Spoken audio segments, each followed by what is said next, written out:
Hello दोस्तों, toppers cos academy के YouTube channel में आपका स्वागत है। मैं तिलक शर्मा आज की इस क्लास में फिर उपस्थित हूं अपने बैच 10 कदम को लेकर। तो आज की इस क्लास में हम लोग कवर करेंगे स्टेटमेंट को लेकर नेक्स्ट चैप्टर, अभिकथन और कारण, यानी कि असर्शन और रीजनिंग। तो अक्सर अगर हम एग्जाम में देखते हैं, एक क्वेश्चन पूछा जाता है जिसमें एक अभिकथन दिया होता है, असर्शन, और एक उसका कारण, रीजन दिया होता है। हमें उसमें ये पहचानना होता है कि कथन और कारण ये दोनों सही हैं या नहीं हैं। उसी के साथ साथ ये भी पहचानना होता है कि जो कारण दिया है वो अभिकथन की सही व्याख्या करता है या नहीं करता है। तो आज की इस क्लास में हम लोग इसी टॉपिक को कवर करेंगे, 10 MCQ मतलब 10 कॉन्सेप्ट को। तो यहाँ हम एक अप्रोच बनाएंगे कि किस तरह के क्वेश्चन यहाँ पर पूछे जाते हैं और उन्हें हमें कैसे सॉल्व करना है। थिंक प्रोसेस हमारा क्या रहने वाला है, वही इस क्लास में डिस्कस होगा। तो अगर हम बात करें क्वेश्चन के फॉर्मेट की, तो अभिकथन और कारण के अंदर एक आपको अभिकथन दिया होगा जिसको इंडिकेट किया जाएगा किससे, ए से, और उसी के साथ साथ सेकंड नंबर पर आपको रीजन कारण दिया जाएगा और उसको इंडिकेट किया जाएगा आर से। अब अभिकथन और कारण जब दिए जाते हैं और ये जो आपके कारण अभिकथन रहेंगे, ये किस पर, ये साइंटिफिक फैक्ट्स पर आपके बेस्ड होंगे। तो साइंटिफिक फैक्ट्स पर बेस्ड होंगे जो भी आपके अभिकथन कारण दिए हैं, या तो ये बेस्ड होते हैं किस पर, किसी जनरल फैक्ट पर आपका बेस्ड रहेंगे। तो यहाँ पर अभिकथन और कारण या तो ये साइंटिफिक कोई भी आपका विज्ञान को लेकर कोई भी आपका रूल या नियम या उसके कोई भी फैक्ट पर बेस्ड होगा। अभिकथन और कारण आपको ये पहचानना है कि वो सही है गलत है। उसके बाद ये भी पहचानना है कि जो कारण है वो अभिकथन की सही व्याख्या कर रहा है नहीं कर रहा है। और इसी के रेस्पेक्ट में आपको ऑप्शन भी दिए जाते हैं। पहला ऑप्शन, ए और आर दोनों सत्य हैं तथा आर ए की सही व्याख्या करता है, तो ये दोनों सही हैं। उसके बाद आर ए की सही व्याख्या करता है, तब आपको ए ऑप्शन टिक करना है। दूसरा ऑप्शन, ए और आर दोनों सत्य हैं और आर ए की सही व्याख्या नहीं करता, तो यहां पर आर ए की सही व्याख्या नहीं करेगा, तब आपको सेकंड वाले ऑप्शन को टिक करना है। इसके बाद थर्ड ऑप्शन, ए सत्य है और आर असत्य है, ये रहेगा, या ए असत्य है आर सत्य है। ये चार ऑप्शन। इसके बाद पांचवा ऑप्शन, जो कि हमारे बैंकिंग जनरली जो एग्जाम होते हैं जिनमें 5 ऑप्शन दिए जाते हैं वहां पर दिया जाता है। आपके एग्जाम में ये वाला ऑप्शन नहीं दिया जाएगा, लेकिन तब भी हम इसको कंसीडर कर रहे हैं कि ए और आर दोनों क्या हैं, असत्य हैं। तो इन ऑप्शन के रेस्पेक्ट में क्वेश्चन किस तरीके से पूछे जाते हैं उस पर आते हैं। तो अब जो भी क्वेश्चन हम लोग यहाँ पर आज की क्लास में डिस्कस करेंगे, उनके आंसर आप अपने एक जगह लिखना। उसके बाद जो भी आंसर आ रहा है उससे मैच करके उसको सही और गलत करके लास्ट में आपका जो भी स्कोर आता है उसको कमेंट में लिखकर जरूर शेयर करना। जितना ज़्यादा से ज़्यादा आप पार्टिसिपेट करेंगे, आपको उतना ही ज़्यादा इंकरेजमेंट मिलेगा, उतना ज़्यादा ही आपको इंस्पिरेशन मिलेगा ये क्लास आपका देखने का। तो यहाँ हम चलते हैं सबसे पहले क्वेश्चन की तरफ। फर्स्ट क्वेश्चन यहाँ ये दिया है कि शिमला दिल्ली की तुलना में अधिक ठंडा है। तो यहाँ शिमला बात की गई है और ये दिल्ली की तुलना में क्या है, अधिक ठंडा है, ये बताया गया है। शिमला है वो पहाड़ों पर आपका बसा है और वहां पर क्या है, ठंड ज्यादा होती है, कहां से, दिल्ली की तुलना में। दूसरा रीजन क्या दिया है इसमें कि दिल्ली की तुलना में शिमला अधिक ऊंचाई पर है। तो यहाँ पहला जो असर्शन है कि शिमला दिल्ली की तुलना में ठंडा है, ये बात बिल्कुल सही है। अब यहाँ पर असर्शन तो हमारा क्या हो गया, सही हो गया। इसके बाद अगर हम बात करते हैं रीजन की, तो दिल्ली की तुलना में शिमला अधिक ऊंचाई पर है, तो रीजन भी आपका बिल्कुल सही है। शिमला दिल्ली की तुलना में क्या है, ऊंचाई पहाड़ों पर बसा हुआ है।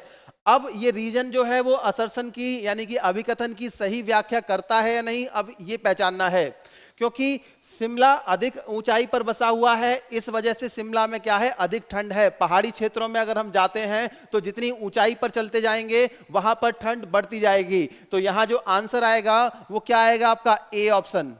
ए ऑप्शन क्या था कि ए और आर दोनों सत्य हैं और आर ए की सही व्याख्या करता है। अगला क्वेश्चन, इसके आगे नेक्स्ट आपका क्वेश्चन है, हाँ नेक्स्ट क्वेश्चन है घरेलू गैस सिलेंडर में गैस के रिसाव का पता लगाया जा सकता है। तो यहां पर हमारे घरों में जो गैस सिलेंडर यूज किए जाते हैं, अब तो खैर पाइपलाइन का टाइम आ गया है, पाइपलाइन बिछा दी गई है, कुछ जगह आपका अभी नहीं पहुंची हैं, लेकिन अभी भी मोस्टली घरों में सिलेंडर का ही यूज करते हैं। आपने देखा होगा कि घर में जो हाउसवाइफ होती हैं, गृहिणियां होती हैं, वो सिलेंडर को लगाने के बाद में अगर उनको स्मेल आती है तो वो उस पर मतलब पानी वगैरह डाल के सिलेंडर के ऊपर जैसे कैसे भी करके वो उसमें रिसाव का आराम से पता लगा लेती हैं। तो यहां पर पहला जो अभिकथन है वो यही था, घरेलू गैस सिलेंडर में गैस के रिसाव का पता लगाया जा सकता है। बात सही है।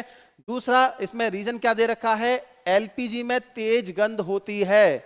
अब ये आपको बताना है कि रीजन सही है नहीं है, ठीक है। तो जिन्होंने साइंस अच्छे से पढ़ रखी होगी तो वो इसका आंसर सही बता सकते हैं, अदरवाइज आप रीजन को भी सही मान लेंगे और आपका ए और आर को के रेस्पेक्ट में ए और बी ऑप्शन में से कोई एक लगा देंगे। अब यहां पर अगर हम बात करते हैं एलपीजी सिलेंडर में जो स्मेल आती है, तो वो एलपीजी जो गैस होती है लिक्विड पेट्रोलियम गैस की वजह से नहीं होती, वो किसकी वजह से होती है, इथाइल मरकैप्टन की वजह से।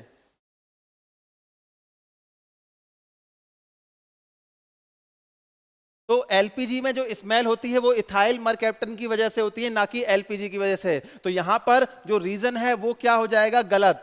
तो इसका जो आंसर आएगा वो क्या आएगा, इसमें जो ऑप्शन हमने देखे थे, ऑप्शन पे अगर हम जाएं तो आपके ऑप्शन कुछ इस तरीके से थे।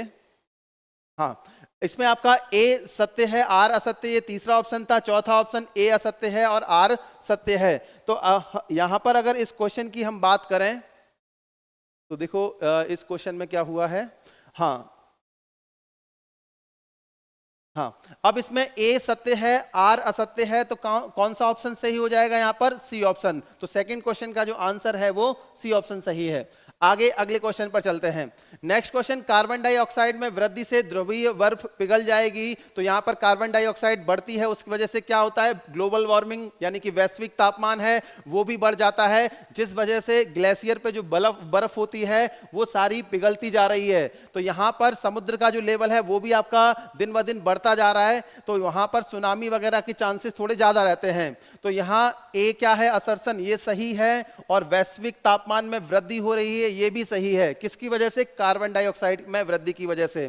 तो यहां पर दोनों असर्शन और रीजन, ये अभिकथन और कारण दोनों सत्य हैं, और आर ए की सही व्याख्या भी करेगा, क्योंकि वैश्विक तापमान में वृद्धि की वजह से जो ध्रुवीय बर्फ है वो पिघल रही है। तो यहां जो आंसर आएगा वो क्या आ जाएगा, ए ऑप्शन।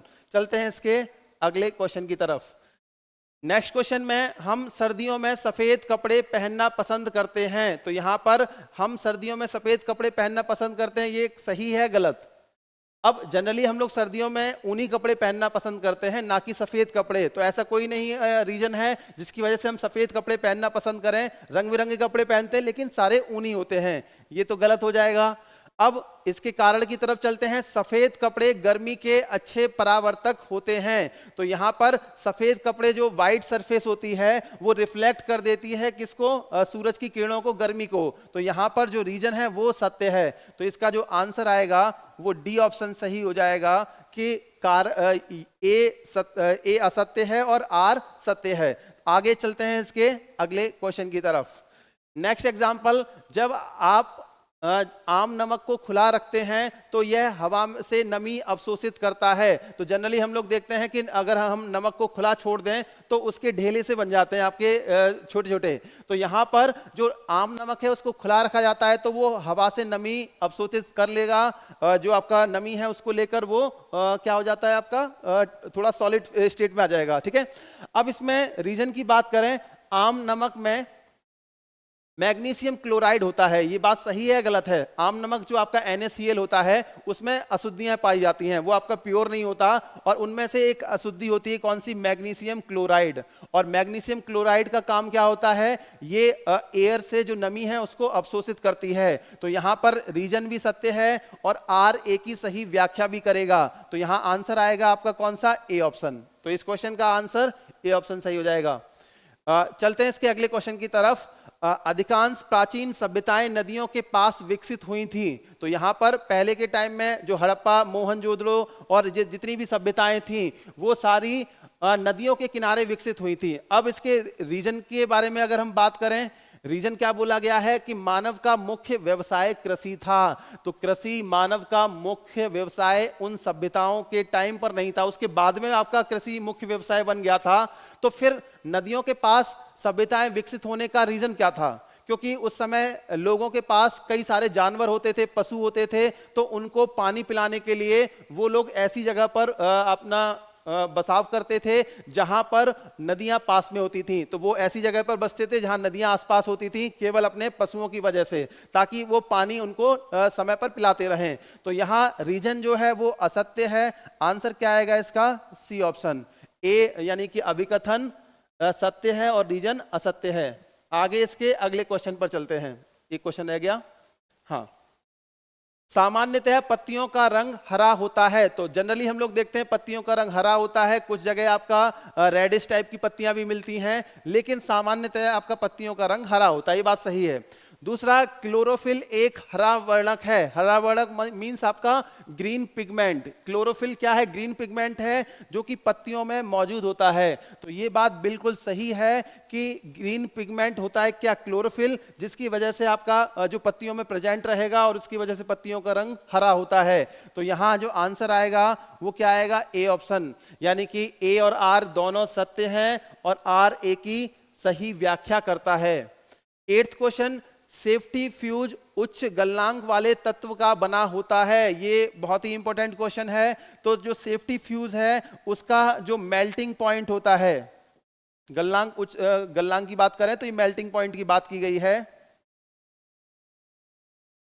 मेल्टिंग पॉइंट क्या होता है? लो होता है। लो होगा, अगर ज्यादा हो जाएगा तो अगर जो करंट फ्लो करेगी उस वायर के अंदर या फिर जो भी आपका इसमें इंस्ट्रूमेंट है, तो वहां पर अगर इसका मेल्टिंग पॉइंट हाई रहेगा तो वहां फ्यूज के चांसेस, यानी कि आपका ब्लास्ट होने के चांसेस ज्यादा रहते हैं और उससे हमारा नुकसान होता है। तो यहाँ जो पहले वाला असर्शन की बात की गई है ये गलत है। सेफ्टी फ्यूज जो होता है वो निम्न गलनांक का होता है। ठीक है, अब इसमें रीजन की अगर हम बात करते हैं तो रीजन ये दे रखा है, सेफ्टी फ्यूज अधिक विद्युत प्रवाह से होने वाले नुकसान से बचाता है। बिल्कुल सही बात है। सेफ्टी फ्यूज है वो इसी वजह से लगाया जाता है ताकि अगर कभी करंट ज्यादा फ्लो हो तो वहां पर नुकसान जो होना था वो आपका बच जाए। तो आंसर क्या आएगा इसका? डी ऑप्शन, यानी कि ए असत्य है और आर सत्य है। चलते हैं इसके अगले क्वेश्चन की तरफ। अगला क्वेश्चन आपको दिया हुआ है, चमगादड़ रात को उड़ सकते हैं। तो आपने देखा होगा अक्सर कर रात में चमगादड़ होते हैं वो उड़ने लगते हैं, दिन के टाइम पे वो रेस्ट करते हैं। तो ये बात बिल्कुल सही है, चमगादड़ रात को उड़ सकते हैं। दूसरा, ये रीजन आपका थोड़ा सा इसमें समझना है, चमगादड़ अल्ट्रासोनिक तरंगे निकालते हैं। तो रात में वो उड़ते हैं, उनको दिखाई कैसे देता है किस डायरेक्शन में जाना है? क्योंकि उनके शरीर से, उनके बॉडी से अल्ट्रासोनिक तरंगे निकलती हैं, जिस वजह से उन्हें ये पता लगता है कि हमें किस डायरेक्शन में चलना है। तो ये भी सही है और आर ए की क्या है? सही व्याख्या भी करेगा। अल्ट्रासोनिक तरंगे निकल रही हैं, इस वजह से वो उड़ रहे हैं। तो यहां पर जो आंसर आएगा वो क्या आ जाएगा? A option. तो इसका जो आंसर है वो ए ऑप्शन सही हो जाएगा। चलते हैं अगले क्वेश्चन की तरफ। अगला क्वेश्चन, भारत में कृषकों की दशा अच्छी है। तो आपको भी पता होगा इस समय भारत में किसानों की दशा है वो कैसी है। तो यहाँ पर अगर हम बात करें किसानों की, तो उनके पास एक तो लिमिटेड सोर्स होते हैं इनकम के, दूसरी चीज उनकी फसल, जब भी वो फसल बोएंगे उसके बाद समय पर बारिश हो रही है नहीं हो रही है, अगर ओले पड़ जाए तो उनको नुकसान हो जाता है, कभी सूखा पड़ जाता है, बारिश नहीं होती, उस वजह से आपका उनको नुकसान झेलना पड़ता है। तो जनरली जो भारत में किसानों की दशा है वो अच्छी नहीं है। तो ये क्या हो जाएगा? अभिकथन गलत।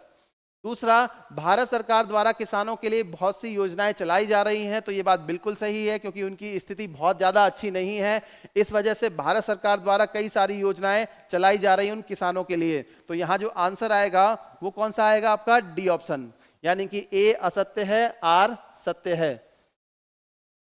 इसके बाद हाँ, तो ये 10th क्वेश्चन था। हाँ 10th क्वेश्चन आपके 10 क्वेश्चन पूरे हो चुके हैं। तो यहाँ पर हमने ये आज के जो 10 एमसीक्यू डिस्कस किए, इसमें बस हमें ये समझना था कि क्वेश्चन का फॉर्मेट क्या रहने वाला है और क्वेश्चन में जो हमें जो सॉल्व करना है उसके लिए हमारी थिंक प्रोसेस क्या रहेगी और इसी के साथ साथ क्या अप्रोच रहेगी इन क्वेश्चंस के लिए। तो आज की क्लास यहाँ पर हम लोग कंप्लीट करते हैं। मिलते हैं इसके नेक्स्ट क्लास में। अगर ये वीडियो आपको पसंद आया हो इसको लाइक जरूर करिए और एग्जाम से पहले इन वीडियोस को देख जरूर लेना, क्योंकि यहां से क्वेश्चन आपके आने एक तय है। तो मिलते हैं इसके नेक्स्ट क्लास में अगले टॉपिक के साथ। Thank you so much.